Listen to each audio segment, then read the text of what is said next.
Usually, when the hockey season ends, there's little controversy to go around, but a select few events that have happened over the course of more than a month thus far without on-ice play give us plenty of ammo as far as the C word is concerned. In this video, we're going to be going over some things that have happened that have angered fans, launched investigations, and shocked the hockey community. And with that, here are 4 controversial events that have happened so far this offseason.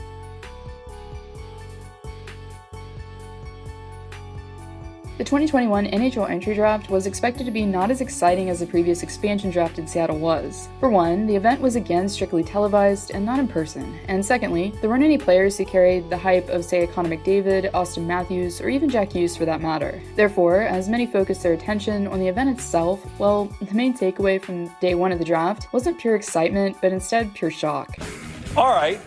Well, this is something the league probably wishes didn't happen, but now it has happened. Yes, as believe it or not, Marc Berger did the unthinkable and drafted a player 31st overall that didn't want to be drafted in the first place. As we saw with Mitchell Miller previously, who carried a cloud of controversy with him to the desert, Logan Mailloux had his own troubled past as well. As Mailloux, last year, during his time playing overseas in Sweden, was fined around what would be $1,000 for invasion of privacy and defamation, after he decided that it was a good idea to send out an inappropriate picture of a girl that he had intimate relations with. Therefore, in an attempt to exercise remorse and to own up for what he had done, Mailloux renounced himself from the draft. But unfortunately for him, Marc Bergevin and the Montreal Canadiens didn't exactly respect his wishes, as Mailloux was still technically eligible to be selected regardless. This, of course, sent shockwaves of disgust and confusion throughout the hockey community, and even prompted the team to make a formal statement assuring that the defenseman will be completely barred from the season's training camp, and also caused Mailloux to released his own apology video,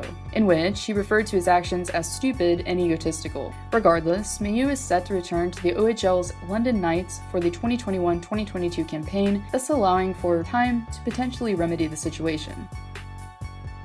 Let's see, what do Evander Kane and Tony DAngelo have in common, besides their less than savory reputations? Oh, that's right, current Hurricanes GM Don Waddell, as he not only drafted Kane during his Atlanta days, but also chose to sign Tony DAngelo in Raleigh. Therefore, we can definitely say that similarly to Marc Bergevin, Waddell doesn't give a you-know-what about what people think. Anyways, how did DAngelo become such a polarizing figure, you ask? Well, aside from being a very adamant Trump supporter on Twitter, the defenseman also has a lengthy troubling past, including getting suspended on multiple occasions by the OHL for using offensive slurs, getting ejected and/or suspended for abuse of an official in both the OHL and NHL, and causing a fight to break out amongst teammates last season due to the fact that he began to berate goaltender Alex Georgiev on their way to the locker room. So after taking all this into account, Waddell essentially replaced an introverted museum connoisseur known as Dougie Hamilton with a known locker room cancer in Tony DAngelo, which essentially is saving the team around $8 million for next season. We all witnessed Waddell's reluctance to pay goaltender Alex Nedeljkovic the $3 million he wanted, therefore the same stubborn-like nature to pay players what they're worth also applies in the DAngelo situation, as the defenseman, who was bought out by the Rangers, is only being paid $1 million to suit up for Carolina next season. I guess we'll see how long this lasts.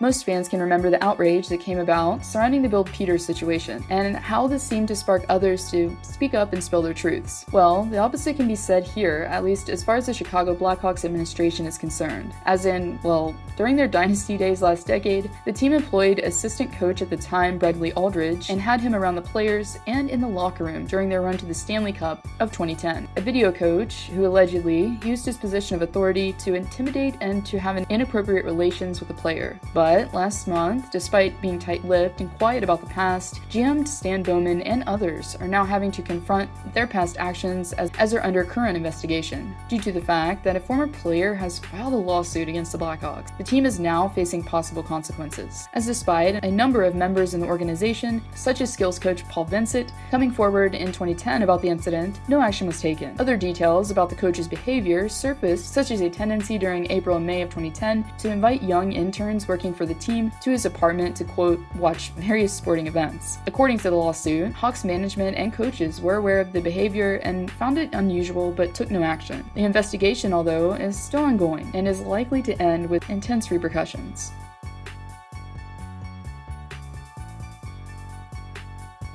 Usually, the off-season for hockey players is a relaxing time, a time to de-stress and to enjoy the family. Except for Evander Kane, this break has been far from that.